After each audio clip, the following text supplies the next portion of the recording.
Morning, people. Dramatic morning in Westminster. I've just tuned in sort of the last 10 minutes, and I think it's worth saying something about this whilst it's kind of going on. I'll just show you the screenshot. That's BBC News 24, and that is David Cameron. David Cameron's back in 10 Downing Street. He is the new Foreign Secretary. Um, the guy I know who is admin of a political discussion group posted this, and I thought it was a joke. David Cameron is back as Foreign Secretary. A bit of history here. He's the first former Prime Minister to return to one of the great offices of state since, I believe, Alec Douglas Home, Lord Home, in 1970. Alec Douglas Home served as Prime Minister for a relatively brief period from 1963 to 1964, and then became Foreign Secretary under Ted Heath from 1970 to 74. And I think he was quite a well respected Foreign Secretary, although quite a forgettable Prime Minister. David Cameron, of course, was Prime Minister for 6 years. He sort of ranked as an average Prime Minister, I think. Most academic studies would place him about average. Um, but yeah, he's Foreign Secretary. So this is a major reshuffle by Sunak. I think there was speculation something like this was going to happen, but I didn't think it would be the Foreign Office that would be shaken up. Um, that's a surprise to me because all the focus was, of course, on Suella Braverman. She is out, incidentally. She is replaced by the former Foreign Secretary, James Cleverly. No big surprise in Braverman going, although, like I said in my last video, she's something of a political survivor. Well, not anymore, apparently. Um, the Sky News analysis was saying she won't go out quietly, so she's going to go to the backbenches. She could create a stink for Sunak. Who knows? Um, but the big story this morning is David Cameron in the Foreign Office. There's a lot of talking points around this. Firstly, it's one of the great offices of state. It's a major role, um, alongside the various crises going on in the world, Israel and Hamas, Ukraine, and so on. I don't think there's going to be any major foreign policy change in that regard. But trade deals, David Cameron, of course, was a Remainer. He campaigned as a Remainer, and there will be Tory purists who will not be happy about that. But honestly, I think Brexit should be something that is seen as done. And to those Tory purists, they need to put the country first and stop always tribalising things as Remainers and Leavers. So yes, David Cameron was the Prime Minister who campaigned as a Remainer. He called for the referendum, but I'm sure in his brief he will try to get the best trade deals possible. Um, I don't treat this as completely a bad thing. I mean, as a former prime minister, he has experience on the world stage. So, that's one thing people can't accuse him of lacking experience. He's a former prime minister of the UK. It's like literally the highest job possible in politics. And like I say, Lord Home was considered, from what I recall, to be quite a good foreign secretary. Cameron is also the first foreign secretary to come from the House of Lords since Lord Carrington, who served under Thatcher in the early 80s, I believe. Um, yeah, so it's a major story. Definitely, I don't think anyone would have expected that. Maybe Sunak's trying to steal some thunder from Labour. Maybe it was Sunak's way of shaking things up a bit. And, Labour's been winning by-elections. Maybe there's that sort of politics going on. It'll be interesting to see how Labour treats this, how they respond to it. Braverman going, not a big surprise, but she may well create trouble from the backbenches. It's a bit of a gamble for Sunak because it's only a matter of months now before the next general election, probably at most 9 or 10 months. So let's say the general election's summer next year, or it could even be spring next year. So it really isn't that long. Um, My take on this is, like I say, he has experience, but my big question mark is why was Cleverly kicked out of this role? I mean, Sunak and Cleverly seem to have good relations. There's no obvious reasons for changing, the Foreign Office role. Except personally, I was critical of Cleverly for going to China not long ago at a time when Tory MPs are being harassed by Beijing. I think that was a serious mistake, and there was no obvious gain from that. I don't understand it. I still don't understand why Cleverly done that. There was no gain made. It was entirely sort of one-sided of what we need to, tread carefully with China, and we need to raise human rights issues, but we can't ignore the world's second biggest economy. That's all very well, but that doesn't mean we should pander to Beijing. And there was absolutely no need for Cleverly to go that time. I can't see any convincing reason for him to do that.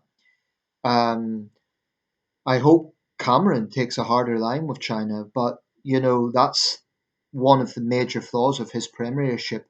One of the biggest flaws, maybe in my opinion, after austerity, that might be the biggest flaw of the Cameron premiership. Well, actually, I see three flaws. Um, the austerity that hit some of the most vulnerable people the hardest, um, the appeasement of China, and calling for two of the most divisive referendums ever, Scotland and Brexit. I'm not convinced that referendums are a great idea, and those experiences show that they only cause toxic divisions in society. But regardless, they were being they've been done.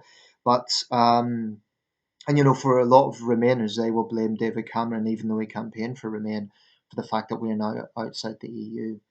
I'm not one of these people that calls for a rerun, but I think the lesson of that was that referendums are divisive. More than being direct democracy, they just leave a legacy of division. But my big critique of David Cameron was that appeasement of China, along with George Osborne. They brought in the so-called golden era of Sino-British relations. Basically, Beijing took that to be, well, Britain's a soft touch, and we can continue with our so-called wolf warrior diplomacy. What's happened since then? China's got more aggressive, more nationalistic, and more assertive. So I think, in retrospect, that was a major flaw. Whatever the intentions behind it, this idea that we will kind of take a diplomatic overture to China and hope that they reform politically. It was misguided at best. That's being generous. Um, but the idea of Xi Jinping coming to Britain and giving state reception the way he was in 2015 is unthinkable now. So I hope, as Foreign Secretary, David Cameron now takes a more robust line.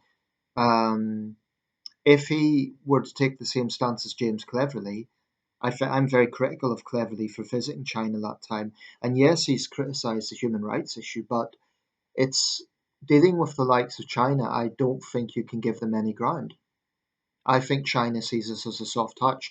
For example, when they're harassing, elected members of parliament, we need to be hauling their ambassador, frankly, before the foreign secretary. Well, the new foreign secretary is this man.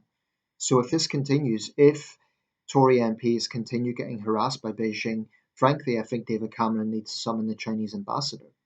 Now, will he do that? Maybe China will see this as yet another green light to, you know, push their aggressive antics, because David Cameron was the prime minister who brought in this golden era. So for me, that's a major, major question.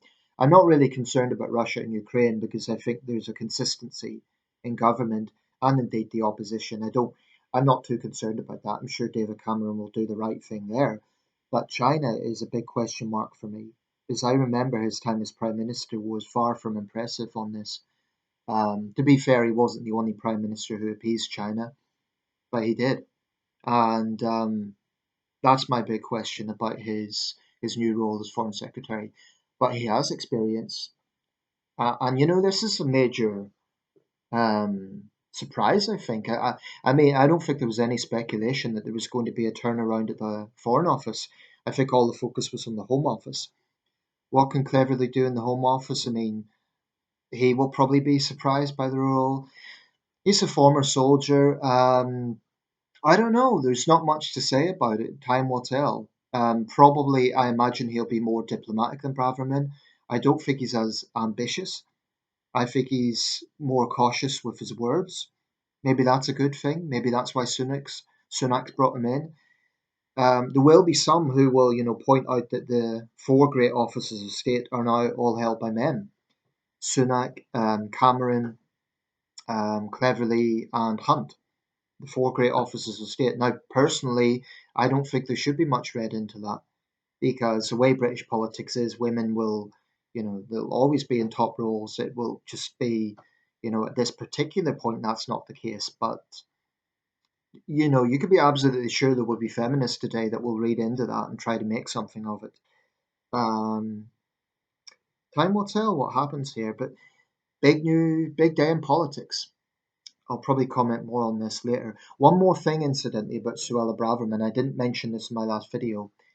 Um, I'm not sure that she should have been sacked for criticising the police. However, she did say something pretty callous about the homeless. She said that, it's a lifestyle choice. I mean, that is exactly the sort of detached, tone deaf, and frankly callous statement that makes people believe that the Tories are the nasty party. Um, the vast majority of people who are rough sleepers would not choose that life, and there's a lot of complex reasons. A lot of her colleagues have pointed this out. Why people end up as rough sleepers, family breakdown, relationship breakdown, addiction issues. There's a lot of complex reasons. So for her to make that statement, I know she's talking about some, but it was callous. And, it does her party image no favours. And I'm sure there were a lot of Tories angry about that because they know it's bad PR, because it just makes them look like the nasty party. Um, I think the lesson with Suella Braverman is she was too ambitious for her own good. That polarized her. And, I think she undermined her boss, the Prime Minister, on one too many occasions. That's probably why Sunak's let her go this time. Some people will welcome it, some people will be, you know, angry about it. There'll be right wingers in the party that think she was wonderful. Um, I'm somewhere in the middle. I have previously called for her to go, but I just hope this isn't solely because she criticised the police. I don't think that's enough of a reason for her to go. Rather, I think it should be because she undermined the Prime Minister. I hope Cleverly's tough on crime. Very important in my book.